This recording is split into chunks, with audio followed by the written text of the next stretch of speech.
Salam uşaqlar. Bugün yenə də təzə suallardan sizə çox çətin görsənən sualın sadə izahını verəcəm. Deməli bizə verilib ki, 2 dənə çevrə kəsişir və kəsmə nöqtələrdən biri C-dir. AB toxunanı ortaq toxunandır. BC 3-dür, CD 9-dur, CY 5 olarsa deyir ki, ACN-yi tapın. Siz bilirsiniz ki, toxunanın kvadratı nəyə bərabərdir? Kəsənin uzunluğu vurulsun, kəsənin çevrə xaricində qalan hissəsi. Birinci böyük çevrəyə görə yazıram. AB-nin kvadratı nəyə bərabərdir? AB-nin kvadratı bərabərdir. AB nədir? Toxunan.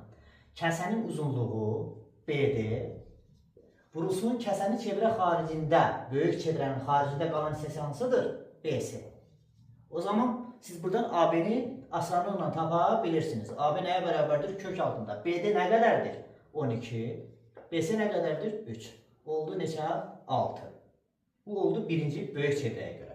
İkinci yenə də, bax bu AB toxunanı, bu balaca çevrə üçün də nədir? Toxunandır. İndi kiçik çevrə üçün yazıram. Yenə də yazıram. AB-nin kvadratı bərabərdir. Kəsənin uzunluğu, yəni AY, vurulsun, kəsənin çevrə xaricində qalan hissəsi. Kiçik çevrənin xaricində qalan hissəsi nədir? AC. AB-ni tapmışıq 6. Olacaq 36 bərabərdir. AY nə qədərdir uşaqlar? X plus 5. AC nədir? X. Mötərizələri açıb kvadratını həll edə bilərsiniz. Şifayı da tapa bilərsiniz ki, X nəyə bərabərdir? 4. Bizdən də AC-ni soruşurdu. AC neçə oldu? 4. Sağ olun.